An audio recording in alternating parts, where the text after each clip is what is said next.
പശ്ചിമേഷ്യൻ രാഷ്ട്രീയത്തിൽ വലിയ കൊടുങ്കാറ്റാഞ്ഞു വീശിക്കൊണ്ടിരിക്കുകയാണ്. GCC രാഷ്ട്രങ്ങൾ ഭയവിഹ്വലരാണ്. ഒരൊറ്റ ദിവസം കൊണ്ടാണ് കാര്യങ്ങൾ മാറി മറിഞ്ഞിട്ടുള്ളത്. ഇങ്ങനെയുള്ള കാര്യങ്ങളിലും അഥവാ പശ്ചിമേഷ്യൻ രാഷ്ട്രീയത്തിൽ പ്രത്യേകിച്ച് GCC രാഷ്ട്രങ്ങളിൽ ഉണ്ടായിക്കൊണ്ടിരിക്കുന്ന വിഷയങ്ങളിൽ ഒരു വിശ്വാസിക്ക് വ്യക്തമായ കാഴ്ചപ്പാടുകളും നിലപാടുകളും ഉണ്ടാകും. അതിലെനിക്ക് പറയാനുള്ളത്, ഏത് സമയത്താണ്, ഇപ്പോന്ന് മാത്രമല്ല ഏത് സമയത്താണെങ്കിലും മിഡിൽ ഈസ്റ്റിൽ നിന്ന് പ്രത്യേകിച്ച് GCC രാഷ്ട്രങ്ങളിലെ അവിടെയുള്ള ഇടപെടലുകൾ, അവിടെയുള്ള പ്രശ്നങ്ങൾ, യുദ്ധങ്ങൾ, നിലപാടുകൾ, നയസമീപനങ്ങൾ അങ്ങനെ ഉണ്ടാകുന്ന സമയത്ത് നമ്മൾക്കുണ്ടാകേണ്ട ചില ധാരണകൾ എന്താ വെച്ചാൽ, ഒന്ന്, നമുക്ക് ലഭിക്കുന്ന വിവരം വെച്ച് നമുക്ക് നിലപാട് പറയാൻ കഴിയൂ എന്നൊരു പരിമിതി അത് നമ്മൾ ശ്രദ്ധിക്കണം. നമുക്ക് കിട്ടുന്ന ഡാറ്റ തെറ്റിയാൽ നമ്മുടെ നിലപാടും തെറ്റും. വിഷയം മനസ്സിലായോ? നമുക്ക് നമ്മുടെ മുമ്പിൽ എത്തുന്ന വിവരത്തിനും വാർത്തക്കും നമ്മൾ കാണുന്ന ചാനലും നമ്മൾ കാണുന്ന പത്രവും മുന്നിൽ വെച്ചുകൊണ്ട് മാത്രമേ നിലപാട് പറയാൻ കഴിയുള്ളൂ. അപ്പൊ ആ പത്രങ്ങൾക്കും ആ ചാനലുകൾക്കും ആ വാർത്ത എത്തിക്കുന്നവർക്കും അതിലെന്തെങ്കിലും ഒരു പാർഷ്വാലിറ്റി ഉണ്ടെങ്കിൽ, ഒരു അജണ്ട ഉണ്ടെങ്കിൽ ആ വിവരങ്ങൾ മാത്രമേ നമുക്ക് കിട്ടുള്ളൂ. അല്ലാത്ത ചിത്രം നമ്മൾ കാണൂല, അല്ലാത്ത വാർത്ത നമ്മൾ അറിയില്ല, അല്ലാത്ത പ്രസ്താവനയുടെ നമുക്ക് ശ്രദ്ധയിൽപ്പെടില്ല. അവർക്കൊരു നരേറ്റീവ് ഉണ്ടാവും. ആ വാർത്ത വായിക്കുന്നവർക്കും അവതരിപ്പിക്കുന്നവർക്കും ആ ചർച്ചയിൽ പങ്കെടുക്കുന്നവർക്കും ഈ വാർത്ത പറയുന്നതിന്റെ പിന്നിൽ ഒരു ലക്ഷ്യമുണ്ടാകും. ആ ലക്ഷ്യത്തിനനുസരിച്ചായിരിക്കും അവർ തെളിവുകൾ കൊണ്ടുവരിക. ആ ലക്ഷ്യത്തിനനുസരിച്ചായിരിക്കും അവർ വാർത്തകൾ കോട്ട് ചെയ്യുക. ആ ലക്ഷ്യത്തിനനുസരിച്ചായിരിക്കും അവർ രാഷ്ട്ര നായകന്മാരുടെ പ്രസംഗങ്ങളിലെയും വരികളിലെയും പ്രസ്താവനകളിലെയും കാര്യങ്ങൾ കോട്ട് ചെയ്യുക. അത് കേട്ടിട്ട് ആ വിഷയത്തെ നമ്മൾ സമഗ്രമായി വിലയിരുത്താൻ പോയി നിലപാടുകൾ സ്വീകരിച്ചാൽ അത് അബദ്ധമായിരിക്കും. എന്തിനാ അങ്ങോട്ട് മിഡിൽ ഈസ്റ്റിക്ക് പോണത്, GCCക്ക് പോണത്?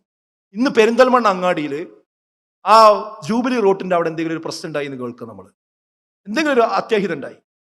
ആ അത്യാഹിതത്തെ സംബന്ധിച്ച് പിറ്റേ ദിവസം വാർത്തയിൽ പല വാർത്തകളാണ് വരിക, അല്ലേ? ഈ അങ്ങാടിയിലുള്ള നമുക്ക് തന്നെ മനസ്സിലാവില്ല അതെന്താ വിഷയം. രാവിലെ നോക്കുമ്പോൾ മരിച്ചു കിടക്കുന്നുണ്ട്. എങ്ങനെ മരണപ്പെട്ടു? ചില ആൾക്കാർ പറയുന്നുണ്ട് ഇങ്ങനെയാണ്, ചില ആൾക്കാർ പറയുന്നുണ്ട് ഇങ്ങനെയാണ്. ഇതെവിടെ നമ്മളെ മൂക്കിന്റെ മുമ്പിലുള്ള വിഷയമാണ്. അതിൽ വരെ എത്രമാത്രം നമ്മൾ കബളിപ്പിക്കപ്പെടാറുണ്ട്. പിന്നെ കുറച്ച് ദിവസം കഴിഞ്ഞിട്ടാണ് പിന്നെ വസ്തുത പിന്നെ നമുക്ക് മനസ്സിലാവും.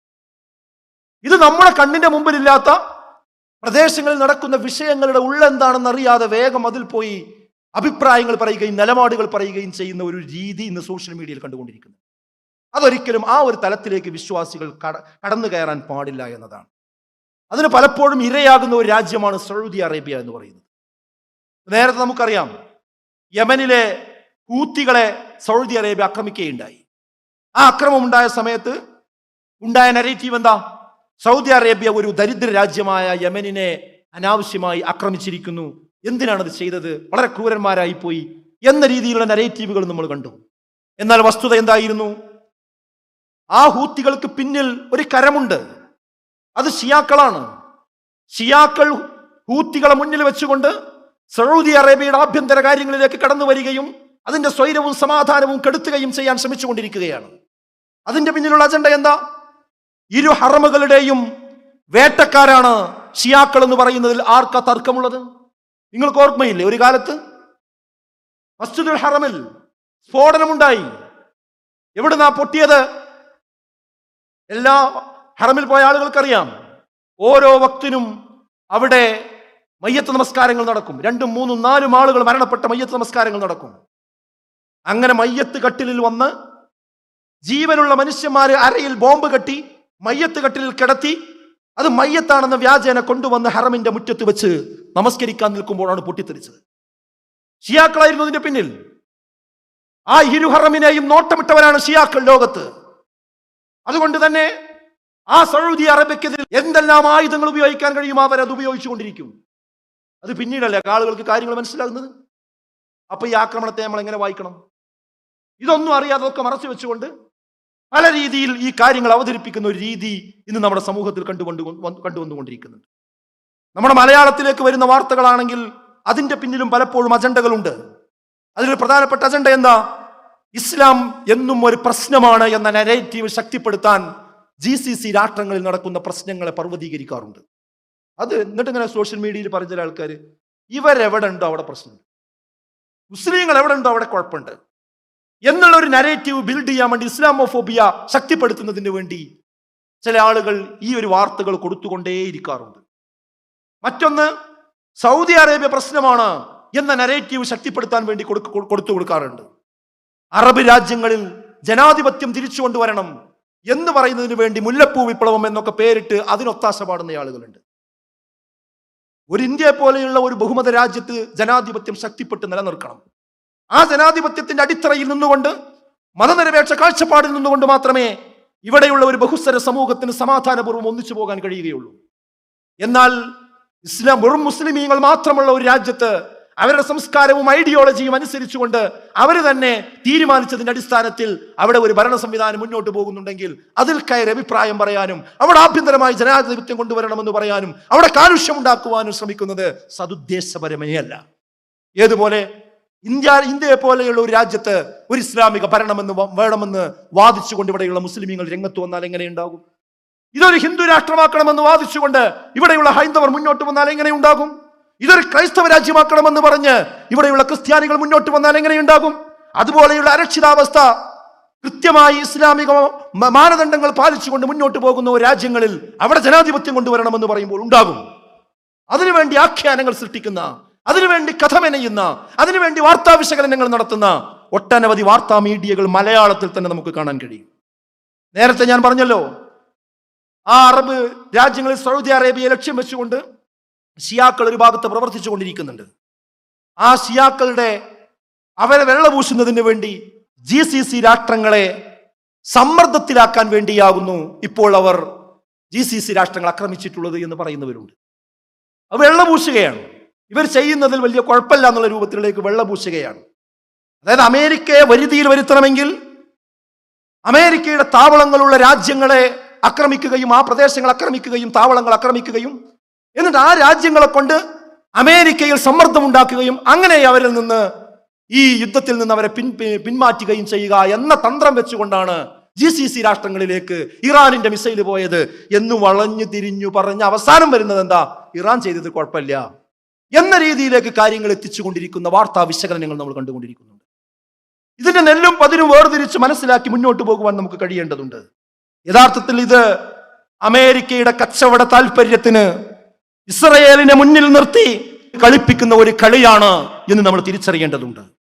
അതിനുവേണ്ടി ഓരോ രാജ്യത്തും അവിടെയുള്ള ആഭ്യന്തര പ്രശ്നങ്ങളിലേക്ക് കടന്നു കയറുകയും അതിനെ ആയുധമാക്കുകയും ചെയ്യുന്നു എന്നതാണ് അമേരിക്ക ചെയ്തുകൊണ്ടിരിക്കുന്നത്. അവർക്കെല്ലാം കണക്കാണ്. അവിടങ്ങളിലൊക്കെ പ്രശ്നം ഉണ്ടാക്കുക, എന്നിട്ട് ആ പ്രശ്നത്തിൽ ഒരു കക്ഷിയാകുക. പ്രശ്നമുണ്ടാക്കുന്നത് അവര്, പ്രശ്നം തീർക്കാൻ മധ്യസ്ഥരാകുന്നവരവര്, സമാധാന ദൂതുമായി വരുന്നവര്, അവസാനം ആ രണ്ടു കൂട്ടർക്കും ആയുധം കൊടുക്കുന്നത് അവര്. അവർക്കൊരൊറ്റ ആവശ്യമുള്ള അവരുടെ കച്ചവട താല്പര്യം നടക്കണമെന്നത് മാത്രം. അതിനുവേണ്ടി എല്ലാ രാജ്യങ്ങളെയും തമ്മിൽ അങ്ങോട്ടും ഇങ്ങോട്ടും തല്ലിപ്പിക്കും, അതിനുള്ള പരിപാടികൾ ഒപ്പിക്കും. അവസാനം അവർ തന്നെ മധ്യസ്ഥത്തിന് ഇറങ്ങും. അതിനവർ ഉപയോഗിക്കുന്ന രീതി എന്താ? ഓരോ രാജ്യങ്ങളിലുമുള്ള അസന്തുഷ്ടരായ ആളുകൾ ഉണ്ടാകും, പ്രതിപക്ഷങ്ങൾ ഉണ്ടാകും, അവിടെയുള്ള അസ്വസ്ഥതകളും ആഭ്യന്തര ശൈഥില്യങ്ങളും ഉണ്ടാകും. അതിനെ ഒപ്പിയെടുത്ത് അത്തരം നേതാക്കന്മാർക്ക് വെള്ളവും വളവും കൊടുത്ത് ആ നാട്ടിലെ തമ്മിലടിപ്പിച്ച് അവസാനം അവിടെ ഇടപെട്ട് അവിടെയുള്ള എണ്ണയും അവിടെയുള്ള സാധന സാമഗ്രികളും വശത്താക്കുക എന്ന ലക്ഷ്യം കാലങ്ങളായിട്ട് അവർ നടത്തിക്കൊണ്ടിരിക്കുകയാണ്. ഇതാണ് ഇതിന്റെ അടിത്തറ എന്ന് നാം തിരിച്ചറിയണം. അവസാനം മുസ്ലിമീങ്ങളുടെ സാമ്പത്തിക അടിത്തറ ക്ഷയിപ്പിക്കുക, ശിഥിലമാക്കുക എന്ന കുതന്ത്രമാണ് സയനിസ്റ്റ് ലോബിക്ക് ഇതിന്റെ പിന്നിലുള്ളത്. അതിനാണ് ഇസ്രയേലും പണ്ട് ശ്രമിച്ചുകൊണ്ടിരിക്കുന്നത്. അവരെ മുന്നിൽ വെച്ച് പലരും കളിച്ചുകൊണ്ടിരിക്കുന്നത്. ഇവിടെ ഇത് തിരിച്ചറിഞ്ഞുകൊണ്ടുള്ള നിലപാട് സ്വീകരിക്കാൻ നമുക്ക് കഴിയണം. പലരും വിചാരിക്കണം എന്താ? GCC രാഷ്ട്രങ്ങളിൽ ആക്രമണങ്ങൾ ഉണ്ടായാൽ അത് മുസ്ലിം രാജ്യങ്ങളെയും മുസ്ലിം ലോകത്തെയുമാണ് ബാധിക്കുക എന്നതാണ്. എന്നാൽ അവർക്ക് തെറ്റി. GCC രാഷ്ട്രങ്ങളിൽ ഉണ്ടാകുന്ന ഏതൊരു അസ്വസ്ഥതയും അത് പുകയുന്നത് ഇങ്ങ് കേരളത്തിൽ കൂടിയായിരിക്കും. അവിടെ ഒരു ബോംബ് വീണാൽ മലയാളക്കരയിലെ ഓരോ അടുക്കളയിലെ പാത്രങ്ങളും കുലുങ്ങും. സംശയിക്കൊന്നും വേണ്ട കാര്യത്തിൽ. ഇന്നലെ 11 മണിയോടുകൂടി ആക്രമണം ആരംഭിച്ചു. വൈകുന്നേരം 5 മണിയായപ്പോഴേക്കും നമ്മുടെ വീടുകളിലേക്കൊക്കെ ഫോൺ വന്നില്ലേ? ആരാ ഫോൺ ചെയ്യുന്നത്? സൗദി അറേബ്യയിലുള്ള, ഒമാനിലുള്ള, ബഹ്റൈനിലുള്ള, കുവൈത്തിലുള്ള, ഖത്തറിലുള്ള, ഓരോ രാജ്യങ്ങളിലുമുള്ള നമ്മുടെ ഉപ്പമാർ, നമ്മുടെ സഹോദരങ്ങൾ, നമ്മുടെ വീട്ടുകാർ, നാട്ടുകാർ, അയൽവാസികൾ, സുഹൃത്തുക്കൾ. ഇനി ഞങ്ങളുടെ അവസ്ഥ എന്താവും എന്ന് പറയാൻ കഴിയില്ല. ഇപ്പൊ താവളങ്ങൾ ആക്രമിച്ചിട്ടുണ്ട്. ഞാൻ താമസിക്കുന്നതിന്റെ തൊട്ട് മുമ്പിലാണ് ആ ബിൽഡിംഗ് കത്തിക്കരിഞ്ഞുകൊണ്ടിരിക്കുന്നത്. നിങ്ങൾ പ്രാർത്ഥിക്കണം. എത്ര സമയം കൊണ്ടാണ് കാര്യങ്ങൾ മാറി മറിയുന്നത് നോക്കൂ നിങ്ങൾ. അതെവിടെയാണ് അനുഭവിക്കുക? ഈ ജലാശയത്തിൽ ഒരു കല്ലിട്ടാൽ അതിന്റെ ഓളങ്ങൾ എല്ലാ വ്യക്തികളിലേക്കും കടന്നു വരും. അത് മുസ്ലിമീങ്ങളിലേക്ക് മാത്രമല്ല, അത് ഇന്ത്യയുടെ സാമ്പത്തികാവസ്ഥയെ അടിത്തറ ഇല്ലാതെയാക്കും. കേരളത്തിന് സാമ്പത്തിക ഭദ്രത ഇല്ലാതെയാക്കും. നമ്മുടെ ഇവിടെ നടക്കുന്ന റോഡ് നിർമ്മാണത്തെ ബാധിക്കും, അട്ടപ്പെടലും ബാധിക്കും, നമ്മുടെ കുട്ടികളുടെ വിദ്യാഭ്യാസത്തെ ബാധിക്കും, വ്യാപാരത്തെ ബാധിക്കും, കച്ചവടത്തെ ബാധിക്കും, വിവാഹങ്ങളെ ബാധിക്കും. അങ്ങനെയുള്ള ഒരു വലിയ പ്രശ്നമാണ് ഇന്ന് ഗൾഫ് രാജ്യങ്ങളിൽ സംഭവിച്ചുകൊണ്ടിരിക്കുന്നത്.